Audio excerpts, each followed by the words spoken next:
Oh, merci, roi des rois. Merci, Adonai, parce que tu es fidèle et qu'il n'y a que toi. Disons que tous les autres dieux ne sont que des idoles. Toi seul, tu es le seul vrai Dieu. Nul n'est comme toi. Nous proclamons, Seigneur, qu'il n'y a que toi dans nos vies. Il n'y a que toi pour nous guérir, pour nous sauver, pour nous restaurer, pour nous bénir. Il n'y a que toi pour nous toucher, Seigneur. Il n'y a que toi pour nous visiter, au roi des rois. Nous disons qu'il n'y a que toi, Yahweh. Reçois la gloire, reçois la magnificence, au Adonai. Au nom puissant de Jésus-Christ. Psaume 135. On a parti son verset 5 et 6. Psaume 135, du verset 5 et 6.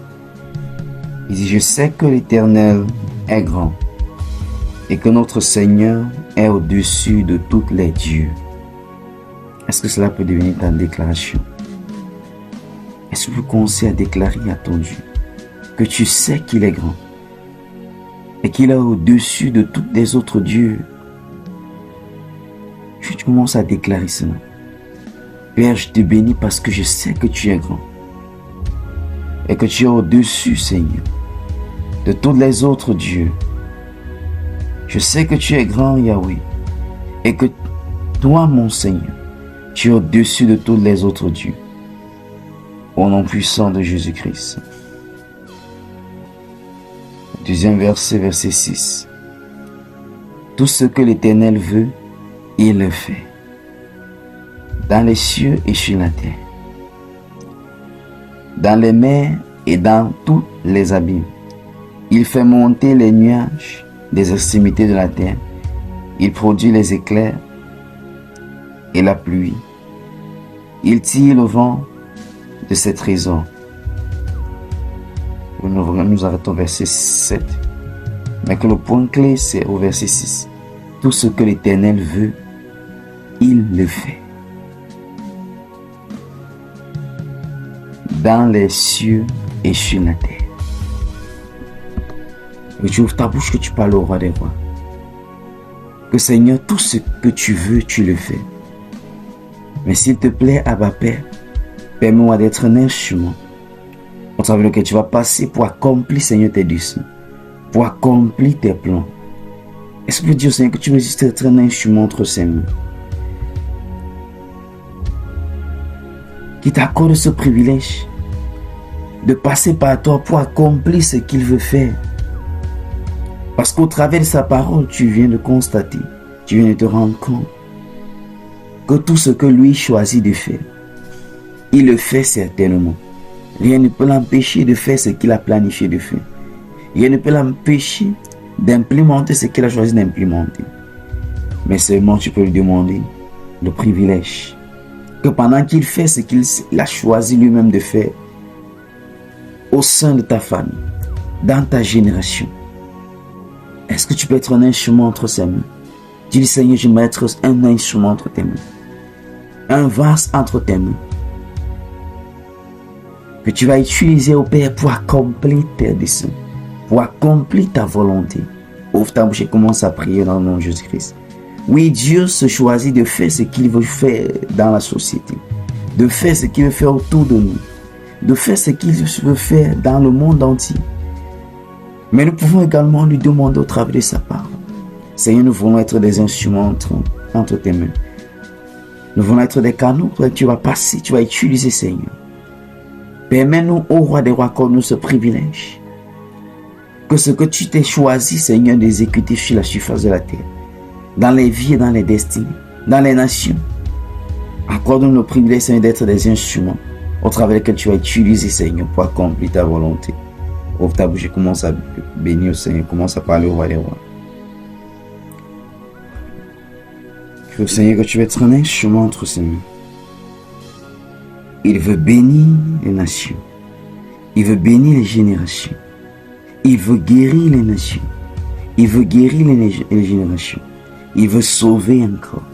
Il veut restaurer encore. Il veut consoler encore.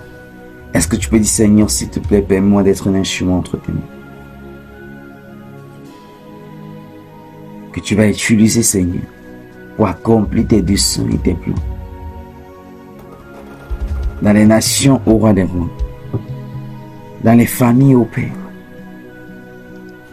Aide-moi, ô Adonai, au nom puissant de Jésus-Christ. Alléluia.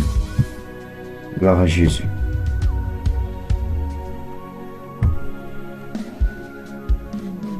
Alors, j'espère que tu as déjà ton blanc, ton stylo, ta Bible avec toi, pendant que nous naviguons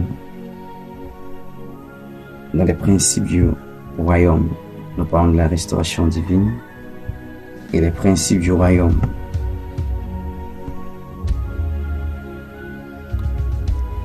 Nous voulons regarder le principe du service et de la bénédiction.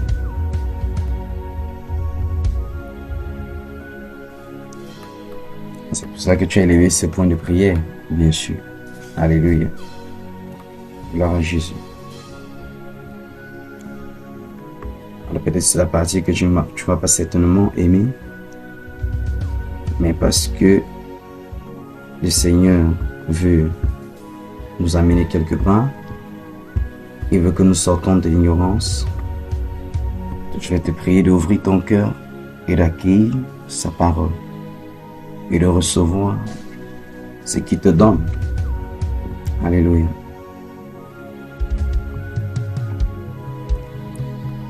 Alors, nous parlons du principe du service et des bénédictions dans le royaume de Dieu.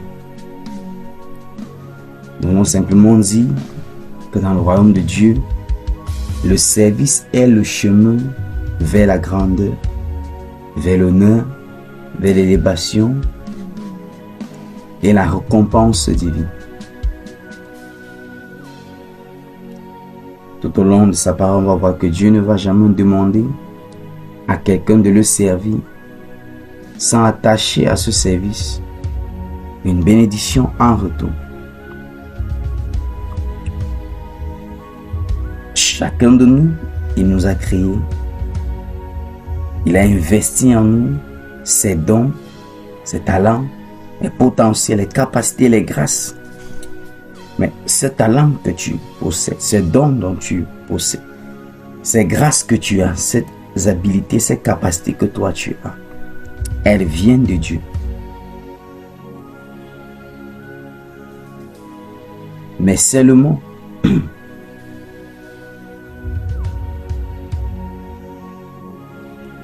elle ne peut porter que son fruit par le moyen du service. Donc nous sommes sauvés pour servir. Matthieu chapitre 6 au verset 33 ressort que cherchez premièrement le royaume de Dieu et sa justice. Il dit et toute autre chose nous sera donnée par-dessus tout. En fait, très peu de personnes comprennent la portée de ce verset. Donc, on la récite matin, midi, soir. Mais nous ne comprenons pas la portée de ce verset. Parce que pour comprendre la portée de ce verset, il faut regarder les choses dans le contexte du royaume. Déjà, la parole de Dieu, qui est gardée dans la Bible, est difficile pour toi et pour moi. Tout simplement parce que nous ne sommes pas dans un système de royaume. Nous sommes dans un système démocratique, telle chose. Ce qui rend la parole de Dieu difficile pour toi et pour moi.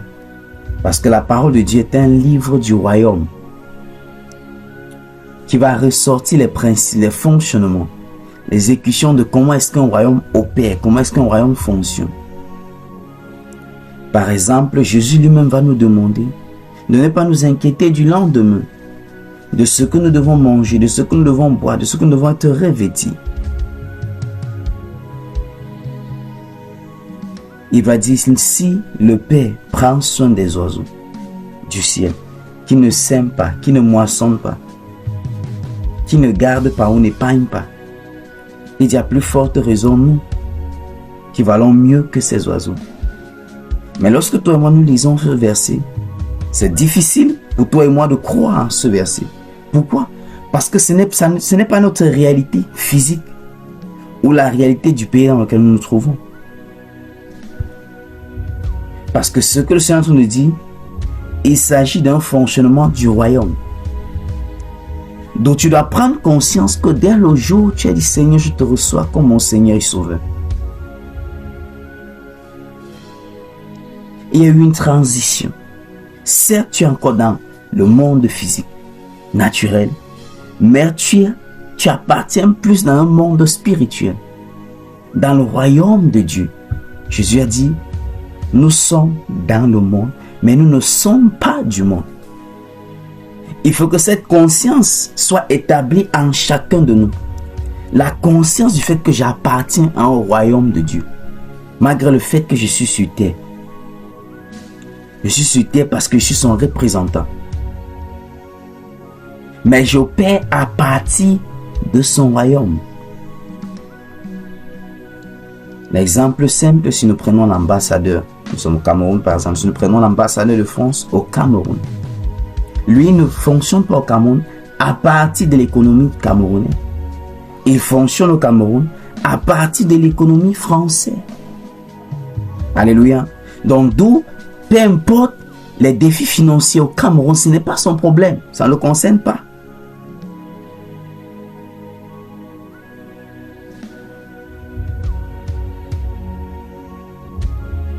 C'est la chose que nous, en tant qu'enfants de Dieu, n'avons pas établi encore ça dans notre conscience. Ça doit être un état de conscience avec lequel nous transportons, nous marchons avec. Que tu sais. Car ce qui concerne le pain quotidien, ce n'est pas un point de prière que tu dois. Ce n'est pas quelque chose que tu dois demander, c'est quelque chose que tu dois rendre grâce. Parce que nous ne comprenons pas les principes de notre royaume, du royaume de Dieu, que nous appartenons, que nous sommes héritiers. Les choses dont nous devons simplement rendre grâce, nous les demandons.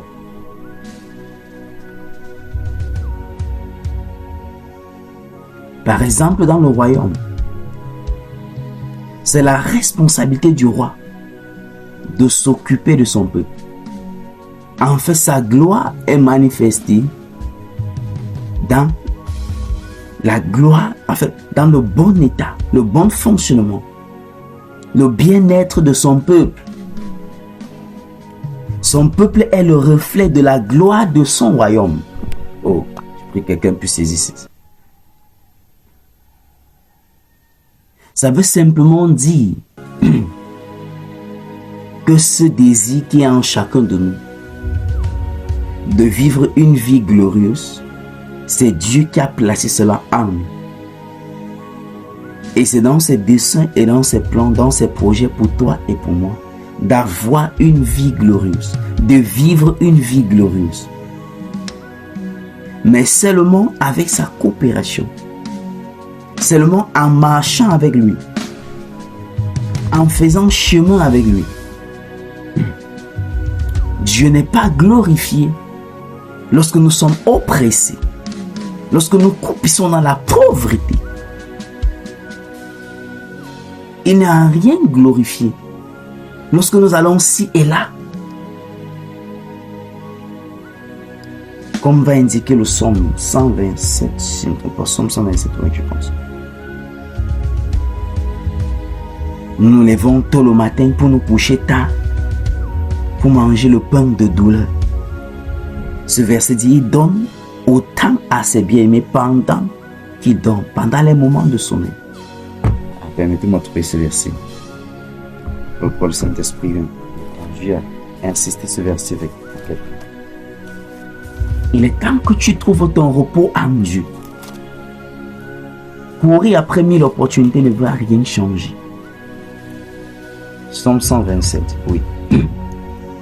Est-ce qu'on peut regarder le Psaume 127 à son premier verset. Il dit, quantité des décrets de Salomon. Si l'Éternel ne bâtit la maison, ceux qui la bâtissent travaillent en vain. Si l'Éternel ne garde la ville, celui qui la garde veille en vain. Nous avons un seul et unique problème. Nous voulons bâtir nos vies par nous-mêmes. Je reprends encore. Le grand problème, le véritable problème que toi et moi nous avons, C'est le fait que plusieurs, surtout enfants de Dieu, qui ne comprennent pas dans quoi est-ce qu'ils se sont embarqués, qui n'ont aucun savoir de ce que c'est le royaume de Dieu, lorsqu'ils viennent au Seigneur, ils pensent ou ils veulent toujours, avec les méthodes ou les stratégies qu'on a importées de ce monde, fonctionner dans le royaume de Dieu. Et plus nous voulons le faire dans cette directive, plus nous allons aller d'échec en échec. De frustration en frustration, de confusion en confusion. Au Psaume 127, la parole de Dieu nous donne clairement de savoir ou de comprendre qu'il y a une nécessité, qu'il est avantageux pour toi et pour moi de comprendre que si nous devons bâtir quelque chose, ça doit être avec Dieu. Psaume 127, son premier verset. Si l'Éternel ne bâtit la maison, ceux qui la bâtissent travaillent en vain. Nous sommes des maisons spirituelles. Ta vie est une maison que tu dois bâtir. Mais tu es libre de la bâtir avec les ressources naturelles de ce monde et avec la sagesse de ce monde. Soit de la bâtir avec les ressources spirituelles de Dieu et avec la sagesse de Dieu. Alléluia. Dieu ne garde, il ne veille que sur les choses que lui, il a pris le temps de bâtir.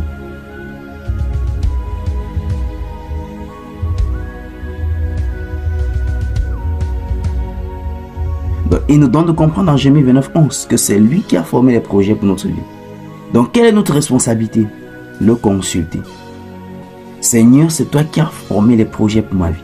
Tu me donnes de comprendre que ce sont les projets de paix et non de malheur, pour me donner un avenir et de l'espérance. S'il te plaît, Seigneur, voici une nouvelle année qui s'annonce.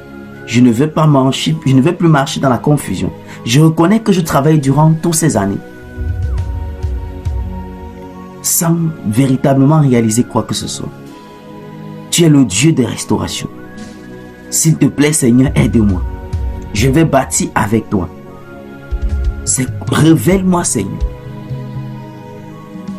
Et si tu es sincère, que tu insistes, parce qu'il faut comprendre que tu es en train de dealer avec un esprit, ce n'est pas avec un homme. Il dit, il n'est pas un homme pour mentir, mais fils de l'homme pour se repentir.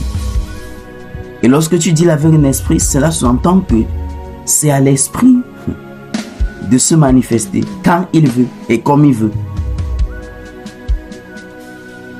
Tu n'es pas sur la position de donner un ordre à un esprit ou de le commander. Tu n'es pas dans cette posture-là.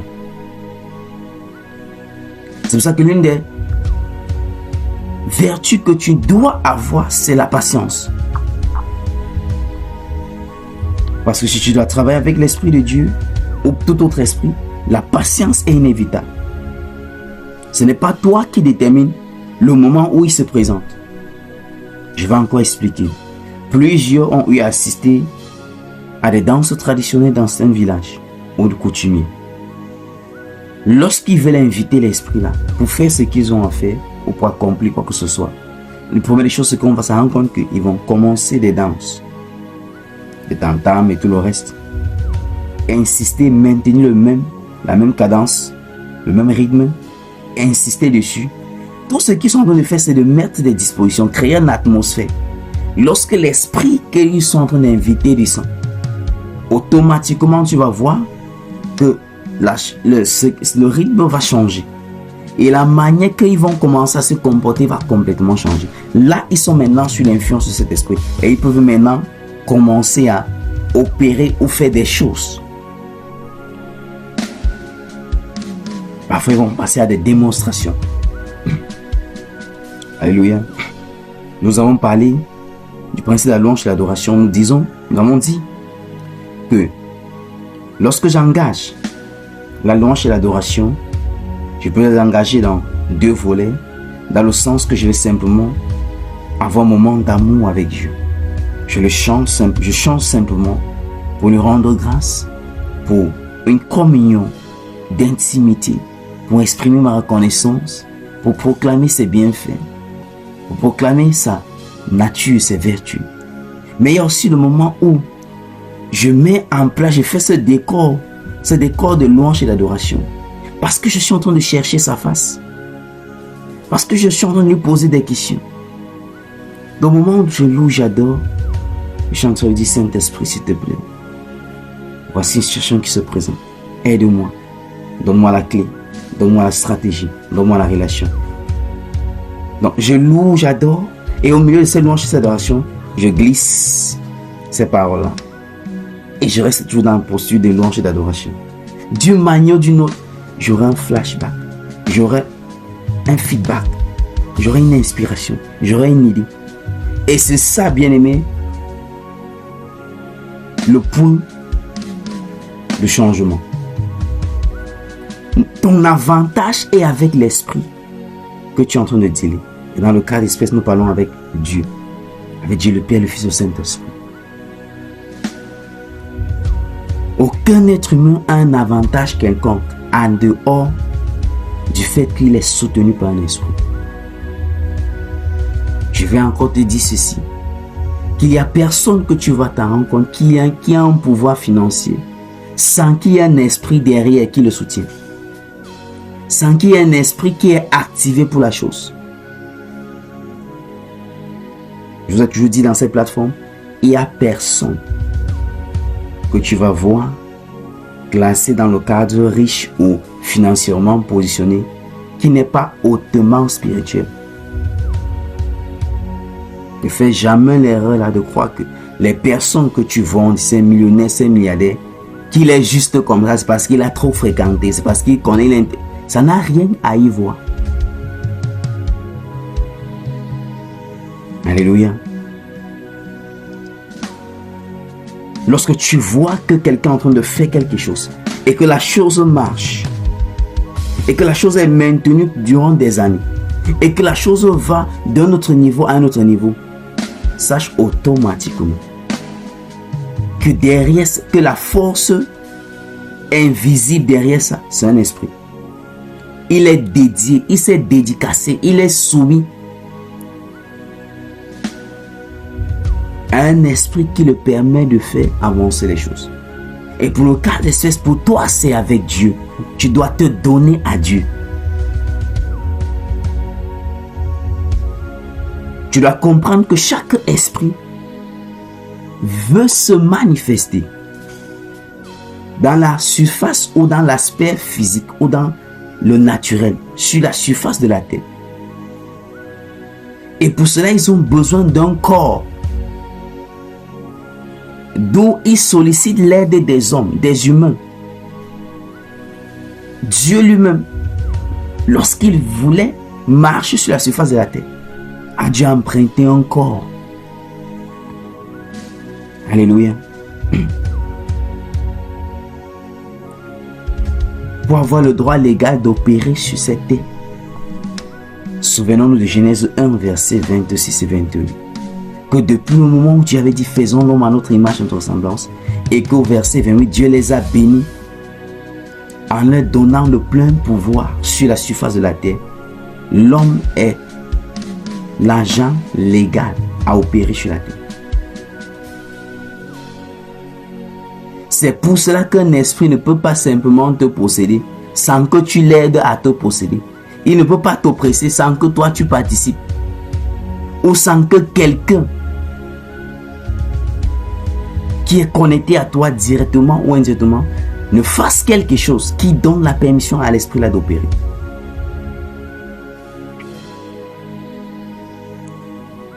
Justement au Psaume 127. Que je veux que tu cries à Dieu. Et d'ici l'Éternel le bâtit. Celui qui bâtit en vain. Il ne dit pas que toi tu ne vas pas bâtir. Dieu dit nous sommes libres de bâtir. Mais c'est question de temps. Ça sera prouvé, ça sera testé. Esprit du Seigneur, je veux bâtir avec toi. En cette nouvelle année qui s'annonce, Père, je choisis. Accorde-moi la grâce de te consulter. Peu importe la chose la plus petite qu'elle puisse être, aide-moi à te consulter parce que je vais bâtir avec toi. Accorde-moi la grâce au Père, au nom puissant de Jésus-Christ. Comme je disais, allons au verset, continuons avec le verset. Il dit celui, si l'Éternel garde la vie, celui qui la garde en vain. Allons sur verset 2. Je disais, il dit, en vain vous vous levez, vous, au matin. Vous vous couchez, vous, tard. Et mangez-vous le pain de douleur. Il en donne autant à ses bien-aimés pendant leur sommeil. Waouh. Donc, lorsque tu es dans le royaume de Dieu, comme j'ai dit, la différence c'est que dans le royaume de Dieu, le système de fonctionnement est complètement différent. Alléluia. La Bible est difficile pour plusieurs. Lorsqu'ils lisent les recommandations de Dieu, ils trouvent que c'est compliqué. La parole de Dieu est difficile pour plusieurs. Et c'est normal. Parce que pendant longtemps, la seule chose que nous avons eu à voir avec nos yeux physiques, ou nous avons eu à expérimenter, c'est rien d'autre qu'un système qui fonctionne mal. Un système qui nous rend, au fait, qui fait de nous comme des esclaves. Un système qui ne facilite rien en rien. Alors lorsque nous venons dans le royaume de Dieu, nous venons au Seigneur, nous oublions que nous venons d'intégrer une nouvelle famille, que nous appartenons maintenant à un royaume nouveau, d'où les principes, d'où le fonctionnement est complètement différent. Je disais en entendant que la Bible est difficile pour plusieurs parce que c'est un livre du royaume, ce n'est pas un livre d'un pays, de la démocratie, non. C'est un livre du royaume. Donc elle fonctionne avec les principes du royaume, avec les statuts et les lois de ce royaume. Et je prenais un exemple que dans un royaume, la gloire du roi se reflète sur le bien-être de son peuple.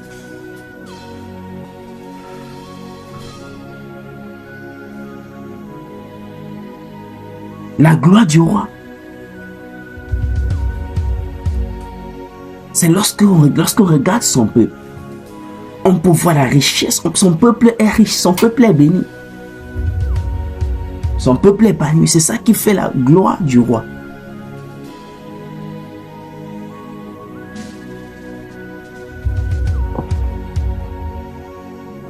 Mais ce n'est pas le cas lorsque c'est dans le cadre de la démocratie ou quoi que ce soit. Deuxième des choses que tu dois savoir, c'est que dans le royaume,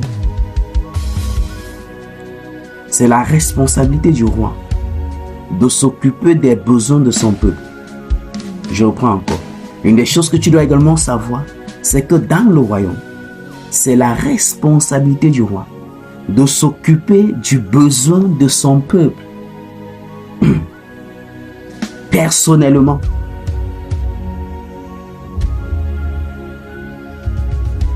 Je reprends encore.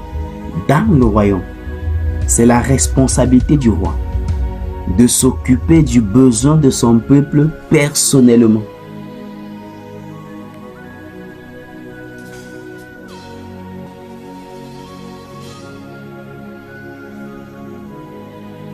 C'est pour ça que Jésus lui pouvait nous demander de ne pas nous inquiéter. Parce que lui-même il prend soin de nous. Lui-même il prend soin de toi. Au Psaume 125, il dit Dieu donne autant à ses bien-aimés pendant les moments de sommeil. Mais qu'est-ce que Dieu te donne pendant que tu... Comme par le moment de sommeil, pendant qu'il se repose en lui, il s'appuie en lui, il dépend de lui. Qu'est-ce qu'il te donne? Il te communique les idées. Il te remplit de force et de vigueur. Il te remplit de vitalité. Dis Père dans le nom puissant de Jésus-Christ. Je te bénis parce que j'ai longtemps marché dans cette ignorance. Je connais, Seigneur, d'avoir travaillé au roi des rois comme un éléphant et de manger comme une foule. Je reconnais, Seigneur, que ta parole est vraie. Que je suis de ceux, Seigneur, qui se lèvent tôt et se couchent tard pour manger le pain de douleur. Mais Père, je choisis d'obéir à ta parole. Je veux marcher dans ta grâce, Seigneur. Du repos que tu donnes à tes bien-aimés. Pendant les moments, Seigneur, de repos, de sommeil. Les bénédictions que tu les donnes. Les révélations que tu les donnes au nom puissant de Jésus-Christ. Nous parlons du service et de la bénédiction dans le royaume de Dieu. Comme je disais, nous sommes sauvés pour servir. Et la question que j'aimerais te poser, que tu te poses à toi-même, c'est dans quel domaine est-ce que je suis en train de servir Dieu? Il va dire, comme j'ai commencé à réitérer, à citer Matthieu 6,33, il nous demande de chercher premièrement le royaume. Il dit et sa justice. Et il dit toute autre chose nous sera communiquée, nous sera donnée. Mais pourquoi est-ce que nous sommes à la poursuite des choses? Et que malgré la poursuite des choses, nous ne les avons pas. C'est tout simplement parce que nous sommes passés à côté de ce que sa parole recommande. Il nous demande, première chose, c'est de faire tout, d'être citoyen du royaume, qui est la nouvelle naissance. Et maintenant, lorsque tu deviens citoyen du royaume, qu'est-ce que tu dois faire d'autre? Tu dois faire tout pour être en bon terme. La justice ici qui est mentionnée dans Matthieu 6,33, il ne s'agit pas seulement d'être acquitté de ton péché ou bien d'une charge, non. Il s'agit ici d'un positionnement. En anglais, c'est righteousness, qui veut dire une position. Dans la nouvelle naissance te confie une nouvelle position en Dieu. Te donne d'être en règle avec Dieu. Te donne d'être en règle avec le roi. Et tout ce que tu as fait, c'est de te rassurer d'être en règle avec le roi. Et c'est de cette manière que ta bénédiction coule. Parce que lorsque tu es dans le royaume, tout ce que tu as à faire, c'est de plaire au roi. C'est d'être au service du roi. Le roi dit monte, tu montes. Descends, tu descends. C'est ça ta part. Et tout ce qui concerne tes besoins, lui le roi, il s'en charge. Donc nous ne voyons pas nos besoins être manifestés, tout simplement parce que nous courons, parce que nous-mêmes nous voulons combler nos propres besoins. Alors que le royaume de Dieu ne fonctionne pas ainsi. Il t'a sauvé pour que tu sais. Sauvé pour servir. C'est ça le royaume de Dieu. Alors si ça s'avère de poser la question, dans quel domaine est-ce que tu es au service du roi? Quelle est ta contribution pour l'avancement du royaume du roi? Tu vas comprendre pourquoi la bénédiction tardent à se manifester.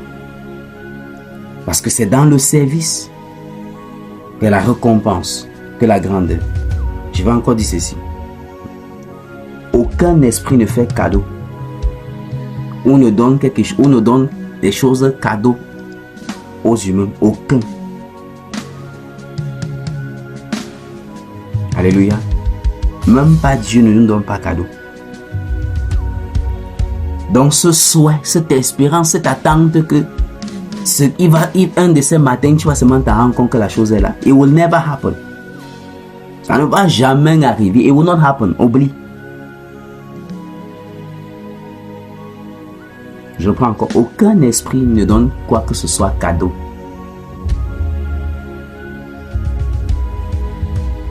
Ce que tu vas recevoir sera toujours sur la base de ce que tu as fait. Lis tout au long de la parole de Dieu. Si vous obéissez, si vous m'aimez, c'est conditionné, bien aimé. Même pour être sauvé, il a fallu que tu crois dans ton cœur. Romains 10, versets 9 à 10. Que tu crois dans ton cœur. Et que tu confesses de ta bouche. Plusieurs vont fermer les yeux, mourir, iront en enfer. Tout simplement parce qu'ils ont refusé de croire à l'œuvre accomplie de Jésus-Christ. Et parce qu'ils ont refusé de confesser. Tu crois dans ton cœur et tu confesses de ta bouche. C'est pour cela que le salut n'est pas pour les riches ni pour les pauvres, c'est pour tous. Spirituellement, l'humanité est sauvée. Mais physiquement ou dans le contexte de la chose, suivant le protocole, nous ne sommes pas tous sauvés. Est-ce que ça passe? Jean 3,16 dit quoi? Dieu a tant aimé le monde qu'il a donné son Fils, afin que quiconque croit en lui ne périsse point, mais ait la vie éternelle. Maintenant, je veux que tu enlèves son Fils, tu mets la parole. Dieu a tant aimé le monde qu'il a donné quoi? La parole. Jésus a appelé, Jésus, le vrai nom de Jésus, c'est la parole. Son nom Jésus est simplement son nom qui est incarné dans la forme humaine. C'est son nom terrestre. Mais son nom de divinité, son nom de Dieu, c'est parole. D'où au commencement était la parole était avec Dieu, la parole était Dieu. Donc ce que Dieu a donné à l'humanité, il a donné la parole. Tu acceptes cette parole, tu confesses cette parole, tu es sauvé. Tu rejettes ces paroles, tu ne la confesses pas, tu péris. Donc aucun esprit ne fait cadeau. Maintenant, quelle est la différence avec notre Dieu qui est esprit que nous servons, ou que nous marchons avec lui, ou que nous communions avec lui, avec d'autres esprits tels que Satan et les anges déchus et autres? La seule différence, c'est juste que parce que notre Dieu est le Père des esprits, dans sa nature, nous avons l'amour, d'où il peut manifester la miséricorde envers nous. Mais de l'autre côté, chez Satan, l'ange déchu et sa cohorte, il n'y a pas d'amour. Par conséquent, il n'y a pas de miséricorde. Donc nous pouvons voir que ceux qui sont dans les loges, les sociétés secrètes, sont plus disciplinés, manifestent plus de pouvoir et de puissance que beaucoup d'enfants de Dieu. Est-ce que cela veut dire que dans les royaumes, ils ont plus de puissance? Zéro faute. Dieu te dit dans Matthieu 10, dans Luc 10, 19, que voici t'a donné le pouvoir de marcher sur les serpents, sur les scorpions et sur toute la puissance de l'ennemi. Et il dit rien ne pourra tenir. Donc, et donc clairement de là-bas de savoir que Satan et sa cohorte, ils ont la puissance. Mais seulement ta puissance est supérieure pour eux. Mais maintenant, pourquoi est-ce que eux, malgré les puissances inférieures, parviennent à t'oppresser, à te nourrir dans la nuit, couche de nuit, marée de nuit, ceci et cela? Tout simplement parce que tu n'as pas connaissance, tu n'as pas conscience que tu portes quelque chose qui est au-delà. Deuxième des choses, tu n'appliques pas la discipline que eux ils appliquent. Satan n'a pas changé ses instruments de fonction. Satan opère par la terreur. Il opère par la subtilité et la ruse. Donc tellement il démontre sa domination envers ses sujets ou envers ceux qui le suivent, ses adeptes, par la terreur, chacun s'aligne. Ce n'est qu'à Dieu que nous avons la possibilité de créer paix et miséricorde.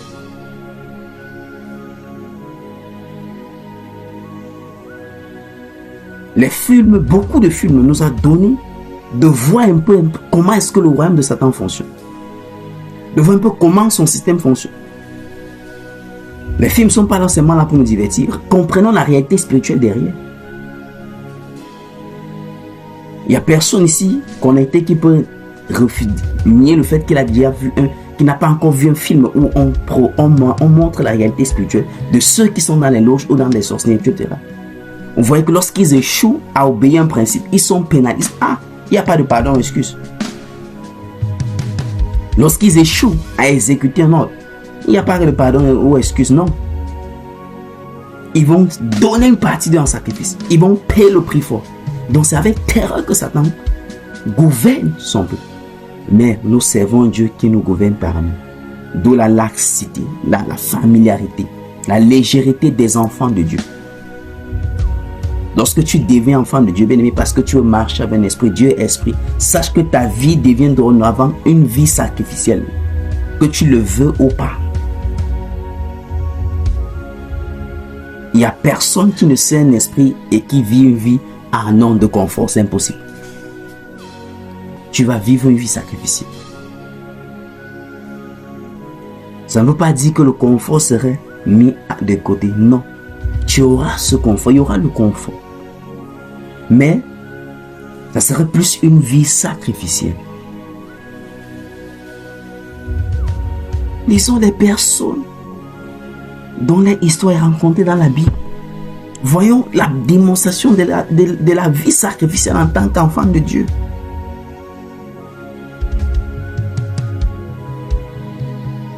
Les bénédictions ne sont que les fruits du service qui est la sémence. Je prends encore. Ton service est ta sémence. Les bénédictions sont les fruits.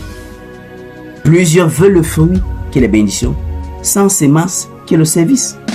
Dans quel domaine est-ce que tu sers Dieu? En quoi est-ce que tu sers Dieu?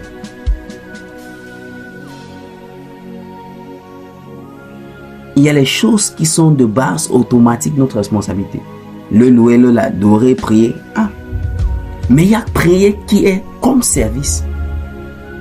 Ça veut dire, lorsqu'on consulte tes heures de prière, dans une heure de prière offerte à Dieu, il y a 45 minutes à 50 minutes qui est pour les autres.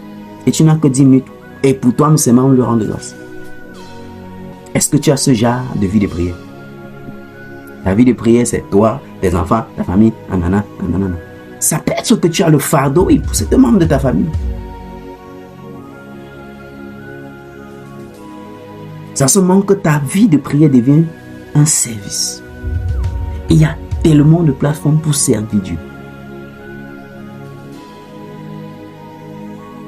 Mais tu dois prendre l'étape de demander au roi dans quoi est-ce qu'il veut que tu fais comme service. C'est pour ça que tu dois lui consulter quotidiennement. Parce que quotidiennement, lorsque tu le consultes, il y a les choses qui te révèlent. Il y a les orientations qu'il te donne. Fais telle chose. Pose tel acte. Là, tu es en train de le servir. Tu es à son service et tu es en train de servir avec lui. Parce que Dieu veut que nous travaillions avec lui. Oh, dis Saint-Esprit, s'il te plaît, aide-moi. Aide-moi, Seigneur. Je connais que j'ai été égoïste, sans auto-centré, que tout n'était que moi, Seigneur. Mais je reconnais véritablement que je n'ai pas eu à te servir, que je n'ai pas eu à travailler avec toi. Mais je veux travailler avec toi, Père. Je veux travailler avec toi, ô roi des rois. Je veux travailler avec toi. Au nom puissant de Jésus-Christ. Alléluia. Gloire à Jésus. Première des choses que nous avons dit par rapport au service, c'est que le service est la voie de la grandeur. Dans le royaume de Dieu, la vraie grandeur n'est pas mesurée par les titres, mais par un cœur de serviteur.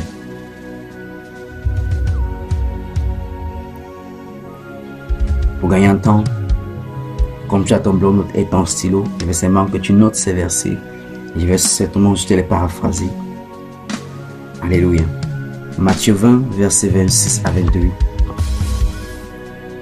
Là, le Seigneur lui-même qui parlait, il dit: celui qui veut être grand parmi vous, il dit, doit être le serviteur des autres. Et lui-même va dire à son sujet: le Fils de l'homme est venu non pour être servi, mais pour servir. Donc, s'il est venu, pas pour être servi, mais pour servir. Si Jésus, notre Seigneur Sauveur, lui-même dit de sa bouche qu'il est venu pour ne pas être servi, mais lui-même, il est venu pour servir. Et sa parole ressort le fait qu'il allait de lieu en lieu faisant du bien. Actes chapitre 10, verset 38. Guérissant tous ceux qui étaient sur le pression du diable, car Dieu était avec lui. Il allait de lieu en lieu. Il était au service du peuple. Marc chapitre 9, verset 35. Si quelqu'un veut être le premier, qu'il soit le dernier de tous et le serviteur de tous. Chacun ici veut être autant. Nous aspirons tous à la grandeur de Dieu, parce qu'il a planté cela en nous. Mais la voie de cette grandeur, c'est le service. Le moyen de cette grandeur, c'est le service. Alléluia.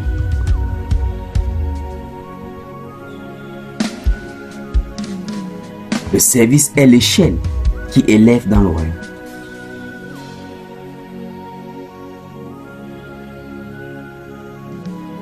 Dans quel domaine est-ce que tu sers Dieu? Tu dis que je suis en train de servir. Je sers Dieu dans tel domaine. Le servir avec ton temps, avec ta substance. Le servir avec. Tout ce que tu as besoin, c'est que nous le demandons. Mais est-ce que nous prenons le temps de le demander? Dis Seigneur, s'il te plaît, fais-moi miséricorde. J'ai choisi, Seigneur, en cette nouvelle saison, de me donner à ton service, de travailler avec toi. Comme indique ta parole dans Marc 16, 17. Ça veut dire le Seigneur allait avec eux, travailler avec eux. Et accomplissant les signes, confirmant sa parole par les signes qui les accompagnent. Tu ne verras pas les signes, bien-aimés, à moins que tu es au service de Dieu. Il est temps que tu t'ajustes. Et qu'en cette nouvelle année, tu es un domaine où tu sers Dieu. Que ton service parle en ta faveur. Que là où ta prière ne peut pas parler, que ton service parle. Au nom puissant de Jésus-Christ. Deuxième chose que nous devons comprendre à partir du service, c'est que Dieu récompense le service. Aucun service n'est jamais oublié ou inutile. Dieu observe et récompense bien. Beaucoup de personnes aujourd'hui, lorsqu'ils voient le statut de certains hommes de Dieu, entre parenthèses, les vrais hommes de Dieu, les gens sont en colère. Pourquoi? Mais vous n'avez aucune idée depuis le fait que leur vie est un sacrifice. Ils sont au service de Dieu. Et le Dieu qui ne néglige pas, qui récompense les récompenses de manière extraordinaire. Et ce n'est pas seulement les hommes de Dieu, toute personne qui se donne au service de Dieu, d'une manière ou d'une autre. Alléluia.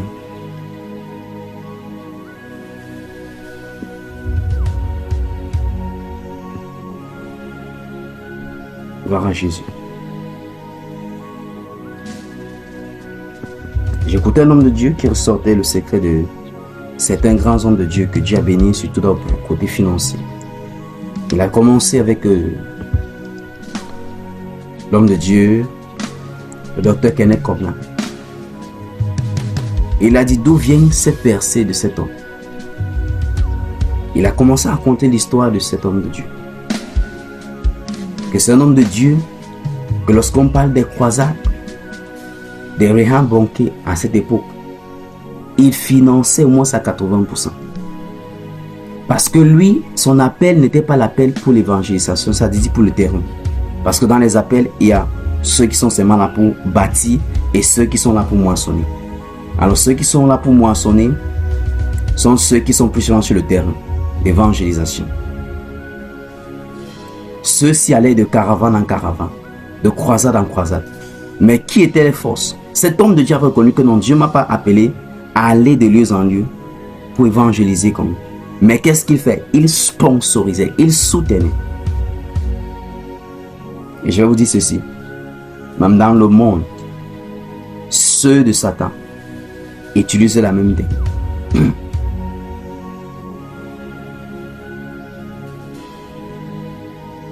Lorsque vous voyez un artiste qui va de pays en pays avec des concerts gigantesques, etc., des foules et des milliers, vous pensez qu'il est en train de faire quoi? L'évangélisation de son royaume. Michael Jackson était l'un d'eux. Lorsqu'on regarde le bilan. Elton John également. Les personnes qui ont fait plus de concerts. En fait, lorsqu'on parle même du décès de Michael Jackson, il avait une tournée qui prépare. Ils sont sponsorisés pour polluer, pour affecter des générations. C'est leur part d'évangélisation là-bas. Mais vous ne le savez pas. Vous voyez les milliers de personnes les suivent. Ils sont... Ah? Non. Ils sont sponsorisés par le royaume pour atteindre un grand nombre de personnes. C'est la même chose parce que Satan ne copie que ce qu'il voit Dieu faire. Il n'a rien créé et il ne créera rien. L'homme de Dieu, Christ, du Koum de Kangoka est venu au Cameroun l'année dernière. A rempli, c'était au stade Ayassa. Mais il fallait venir voir les critiques, les injures. Il n'a pas pris d'offrande. Il n'a rien pris. Mais il fallait voir sur les médias, les critiques et tout le reste. Après lui, quelques mois après, les artistes du monde sont venus. Les sociétés, les grandes sociétés du pays ont sponsorisé cet artiste. Il avait les billets de 200 000 toi. Oui, ticket. Et là, la société a acclamé. Ils sont là pour promouvoir les royaumes. Mais nous, enfants de Dieu, ah, Seigneur, vraiment, arrange ma vie, Seigneur béni. En quoi est-ce que tu participes à l'avancement du royaume?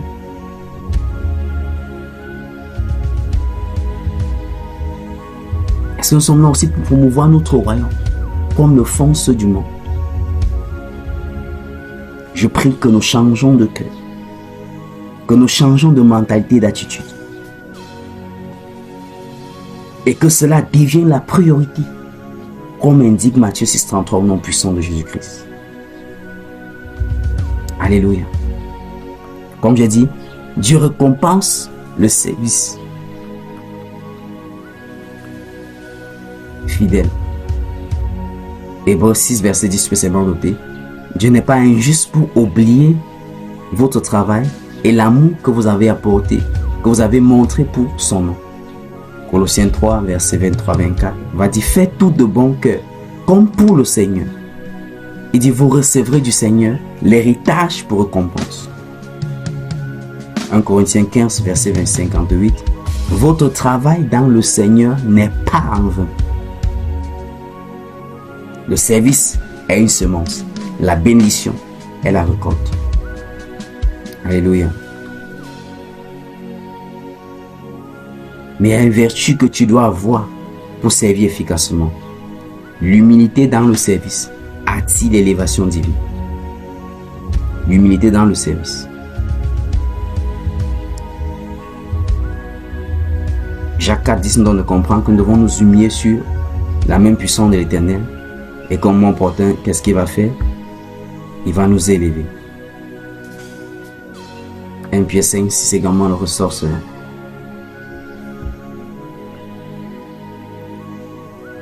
Pourquoi nous mettre au service du royaume? Elle démontre notre amour pour Dieu. L'amour authentique pour Dieu s'est manifeste par le service envers son peuple et son royaume. Nous nous souvenons lorsque Jésus attirait l'attention de Pierre. Dans Jean 21, verset 15 à 17. Il a dit à Pierre, si tu m'aimes, paie mes brebis. Occupe-toi de mes brebis. Matthieu 25, 40. Matthieu 25, verset 40. Et également, donc servir les autres est égal à servir Christ. Et je vais aussi donner encore ceci. Le service ouvre la porte à la provision divine. Ceux qui servent Dieu bénéficient de sa protection, de sa faveur et de sa provision surnaturelle. Alléluia. Allons-y dans Exode 23, verset 25 à 26. Pour que tu comprennes que ça n'a pas changé. Le principe reste la même. Exode 23. Exode 23, verset 25 et 26. Est-ce que nous y sommes? Exode 23, verset 25 et 26. Exode 23, verset 25 à 26. Je veux que toi-même tu lis cette portion d'écriture. Ne dis pas que c'est l'homme de Dieu qui a dit. Lis toi-même cette portion d'écriture. Parce que cette portion d'écriture s'adresse à toi directement. Directly. Alléluia. Cette portion d'écriture s'adresse à toi comment? Directement. Exode 23, verset 25 à 26. Est-ce qu'on dit ça? Alors, je peux lire dans ma version, 8 secondes. Vous servirez l'Éternel, votre Dieu, et il bénira votre pain et vos eaux. Et j'éloignerai la maladie du milieu de toi. Verset 26. Il n'y aura dans ton pays ni femme qui avorte, ni femme stérile. Je remplirai le nombre de tes jours. Pour voir la confirmation et l'accomplissement de ce verset, avant que nous revenions dessus. Parce que ça c'est important, n'est pas seulement le verset, mais voir la démonstration de ce verset. Alléluia. Allons-y dans le livre de Luc, que nous lisons l'histoire de la mère de Jean le Baptiste. Luc, nous allons rapidement prendre cela. Je ne dis pas que non, mais est-ce que c'est vrai, ou est-ce que ça s'est accompli? On est dans le livre de Luc, au chapitre 1. Matthieu, Marc, Luc. Est-ce que quelqu'un est béni? Est-ce que ça passe?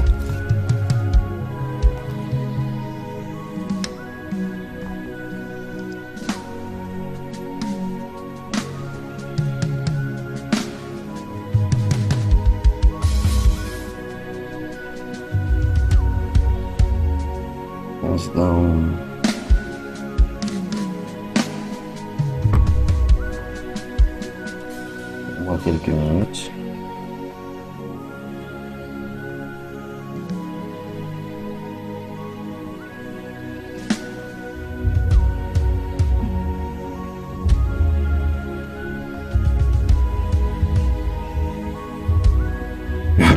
Luc chapitre 1, prenons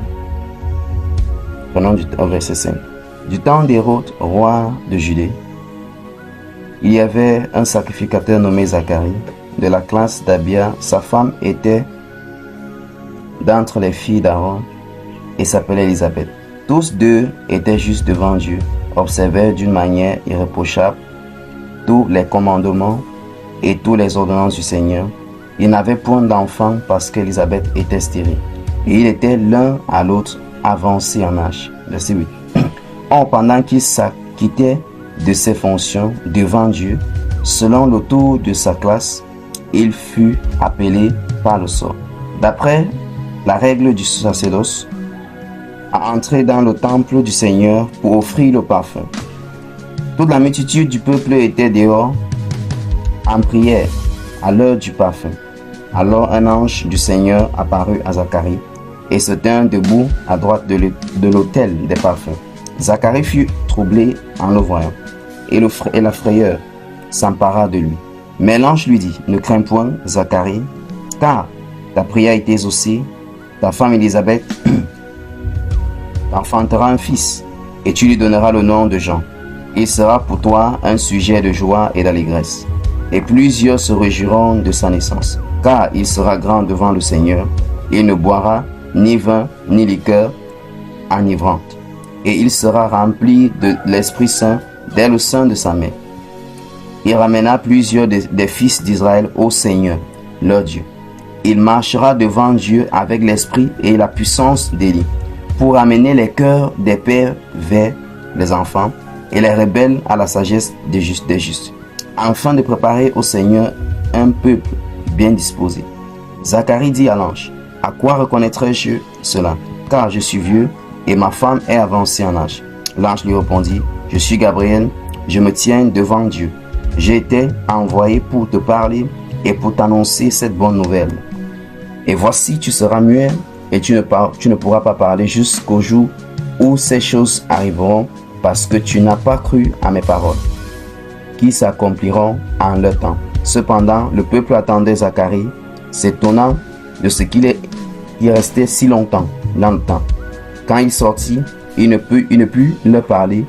Il comprit qu'il avait eu une vision dans le temple. Il leur faisait des signes et il resta muet. Lorsque les 16 jours de service furent écoulés, il s'en alla chez lui. Quelque temps après, Élisabeth, sa femme, devint enceinte.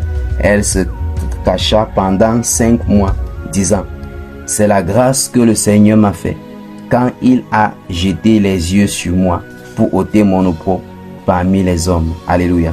Et le reste, vous pouvez lire. Alléluia. Alors, c'était pour révéler, c'était pour voir la partie pratique de Exode 23, verset 25 à 26. Il dit, le verset commence en disant, vous servirez l'Éternel, votre Dieu. Donc, je vais servir l'Éternel, mon Dieu, et il va bénir mon pain et mes eaux. Là, il s'agit de ce qui nous concerne. Ta carrière, business, peu importe ce que tu entreprends, la bénédiction coule parce que tu es au service. Continuons à dire. Et il y a des promesses qui sont attachées. L'une d'elles, c'est se charger de la maladie. Également, se rassurer que toute forme de stérilité et quoi que ce soit est brisée. Alors nous voyons ici la stérilité brisée par le service, tout simplement. Alléluia. La stérilité brisée par le service. Une des choses que plusieurs qui se tournent plus souvent vers les hommes de Dieu, c'est tout simplement parce qu'ils veulent placer une demande que par le moyen du service de l'homme de Dieu. Ils savent que l'homme de Dieu est au service de Dieu. Donc, c'est facile que Dieu les ose parce qu'il est dans son service. Mais Dieu veut que toi aussi, que pendant que, au travers de l'homme de Dieu, il t'apporte ce soutien, que toi aussi tu te donnes à ce service. Alléluia. Nous avons tous grandi, nos parents nous ont éduqués, ils nous ont accompagnés. Mais la priorité n'était pas nous donner seulement le pain quotidien. C'était de nous bâtir, afin que demain nous prenions le contrôle. Et ce n'était pas le moyen du service. Alléluia. Je déclare que pendant que tu te donnes au service de l'Éternel, dans un domaine ou un autre, que le Dieu qui s'est manifesté dans la vie de Zacharie et de Anne, en brisant la stérilité, en démontrant sa puissance, en glorifiant son nom, au milieu de ce couple dans les familles et pour les générations, je déclare que le même Dieu se manifeste pour toi au nom de Jésus-Christ. Le service est également une porte de promotion. Beaucoup de destinées dans la Bible ont été élevées par le service. Nous connaissons Joseph, Genèse 39 et jusqu'à 41. Il est quitté de serviteur à premier ministre. Nous connaissons David. Il est localisé à partir de 1 Samuel 16 et 17. Son service comme berger l'a préparé pour le trône. Nous connaissons le prophète Élisée. La Bible le déclare comme celui-là qui versait l'eau sur les mains de son maître. 2 Rois 3 verset 11. Alléluia. Le service est également ce moyen ou cette plateforme qui nous permet de grandir spirituellement. Donc, le service produit la croissance et la maturité spirituelle. Parce que pendant que tu sais que Dieu te donne les directives, ceci te permet à toi et à moi de nous enraciner en Dieu. Alléluia. De nous enraciner en Dieu. Dieu va dire dans sa parole, Luc 16, 10, celui qui est fidèle dans les petites choses est aussi fidèle dans les grandes choses. Il se verra confier les grandes choses. Alors, je veux que tu ouvres ta bouche, tu pries au Seigneur. Que tu demandes le domaine du service. En quoi est-ce qu'il attend? En quoi est-ce qu'il veut que tu le sais? En quoi est-ce qu'il veut que tu t'impliques? Tu veux aussi te mettre à son service. Ouvre ta bouche et parle au roi des rois. Demande dans quel domaine. Qu'est-ce qu'il attend de toi? Ouvre ta bouche et parle à Dieu bien-aimé. Demande-lui cela quotidiennement. Seigneur, voici un jour nouveau. Donne-moi l'opportunité de te servir. Donne-moi l'opportunité de te servir. Permets-moi, Seigneur, cette opportunité de participer à l'avancement du royaume. Permets-moi, Seigneur, cette opportunité de participer à l'avancement du royaume. Si chaque jour cela est ton point de prière, tu vas te rendre compte que chaque jour, aucune journée ne va s'achever sans que tu n'aies participé à l'avancement du royaume de Dieu, sans que tu n'aies apporté une contribution pour l'avancement de Dieu. Et là, ça serait ta part de service. Et les bénédictions suivront. Pour ta bouche par le Seigneur. Père, nous te bénissons, merci au roi des rois de nous éclairer. Merci Seigneur de nous donner de comprendre que ta bénédiction est attachée au service. Qu'elle se manifeste par le service. Les dons et les talents que tu as placés en nous, le potentiel Seigneur que tu as investi en nous, c'est pour servir au roi des rois. Des personnes, des multitudes. Saint-Esprit, aide-nous à rendre utile cet investissement dont tu nous as dotés. Aide-nous, précieux Saint-Esprit. Aide-nous à Père, au nom puissant de Jésus-Christ. Déclare, Seigneur, s'il te plaît, donne-moi ce privilège que chaque jour, que je puisse faire quelque chose pour l'avancement du royaume. Ouvre ta bouche et prie ce point de prière. Qui t'accorde ce privilège de contribuer chaque jour à l'avancement du royaume, d'une manière ou d'une autre. Qu'il t'aide, qu'il t'aide, qu'il t'aide, qu'il te donne le discernement, la sensibilité, les yeux de voir, la tâche qu'il est en train de te montrer, ce qu'il te confie, qui te donne de voir, ce qu'il est en train de pointer que tu dois gérer, qui te donne de voir, ouvre ta bouche et parle au roi des rois. Père, s'il te plaît, aide-nous. Quotidiennement, Seigneur, donne-nous de toucher de doigts. Seigneur, d'accomplir cette tâche. Donne de voir ce que tu nous montres comme responsabilité, comme notre part de contribution pour l'avancement du royaume. Nous voulons accomplir, Seigneur, ta parole. Nous voulons poursuivre, Seigneur,